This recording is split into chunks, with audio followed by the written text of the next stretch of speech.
After entering several of the residences here at Sanfang Qixiang uninvited, I've worked up quite a bit of an appetite, so let's go and have some traditional Fuzhou snacks.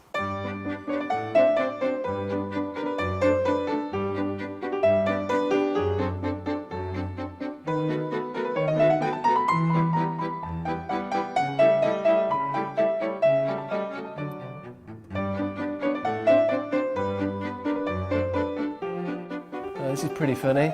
I wanted to come and eat some Fuzhou snacks, so I've been brought to a place with lots of food. It all looks delicious. Got these chicken feet here and ribs, raw, but you know, I could cook them. And right in front of me, we've got yuan, fish balls, a Fuzhou speciality, but I can't eat any of it because it's all made of Shoshan stone, a type of stone found in Fujian province.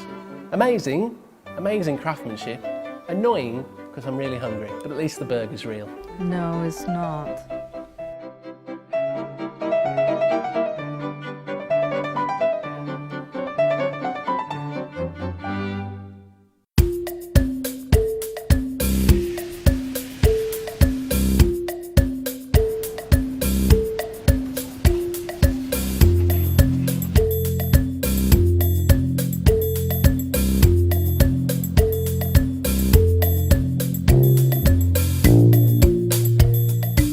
So I finally managed to track down some actual snacks that weren't made of stone. So this is gubianhu and hailibing.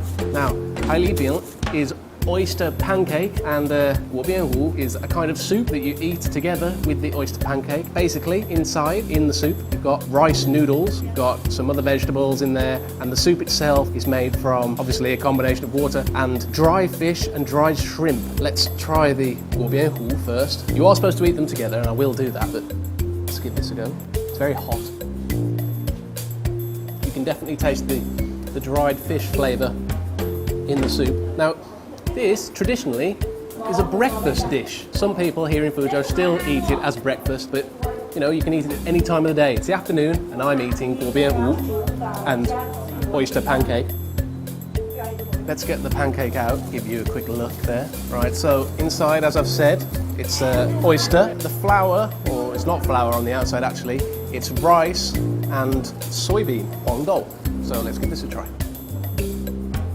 For me, it's a bit too savoury to be a breakfast item. I wouldn't really want to eat it in the breakfast period.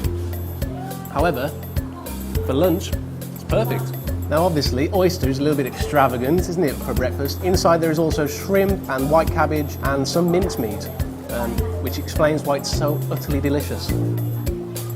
Let's do as Romans do, or Fuzhou people, and eat them together.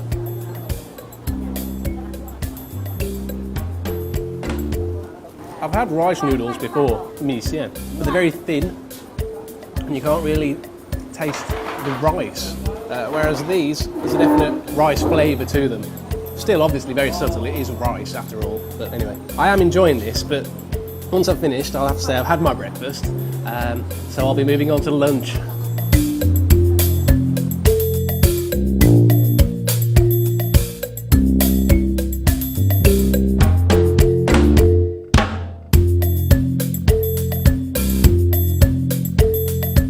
And so, this is my lunch. This is yuan. This is a speciality of Fuzhou. I almost ate it earlier, but it was made of stone. Anyway, yuan or fish balls. Now, fish balls, quite common in China. If you have hot pots in most cities, you can order fish balls, but there's something very special about Fuzhou's fish balls. It's not just fish. Now, the outside is fish meat. This particular fish ball is eel, manyu. I'm going to take a bite and then I'll show you what's inside.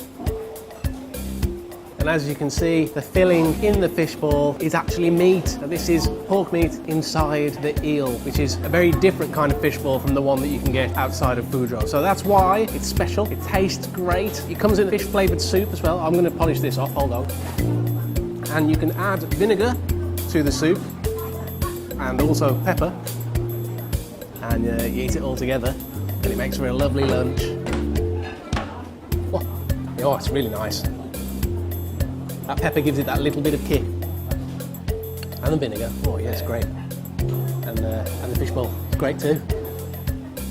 Ooh-wee. Now in Beijing, when I eat fish balls, as part of hot pot obviously, I can taste two things, spice because it's a hot pot. And also mian, or flour. There seems to be a lot of flour in the fish balls that I have in my hot pot. These though, pure fish. I can taste the eel, very strong fish flavour. There's other types of fish meat that you can order, all with pork filling in the middle. That makes them special. All in one. Right, I'm going to skip dinner and go straight to dessert. But before I do that, seeing as we are in China and there's some soup in front of me, I've got to finish it. A lot of vinegar in that. 老板，我想买一份花生糖，还有一份芋泥。So we've got peanut soup here and mashed taro or mashed yam. Now they're both quite sweet after the yuan. Let's get stuck in. Basically, this is a lot of water, a lot of sugar, and some peanuts. Wow, the peanuts are so soft. They just melt in your mouth. It is quite sweet. It's really nice. It wasn't what I was expecting, considering it's called soup. However, let's just try some of the soup on its own. Yes, it's very fresh.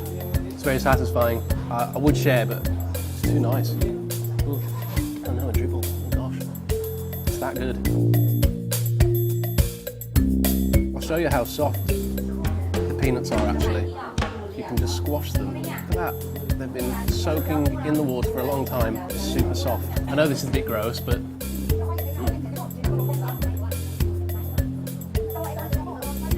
and moving on to mashed taro or uni. It doesn't have much colour. Taro goods are very purple, but this one is obviously more natural, no artificial colourings. So that's good. Let's see what it's like. It's very sticky in your mouth. It's not too sweet. It's not as sweet as the peanut soup, but it's a nice complement. Very smooth. It's mashed to perfection. If I had to choose between the two,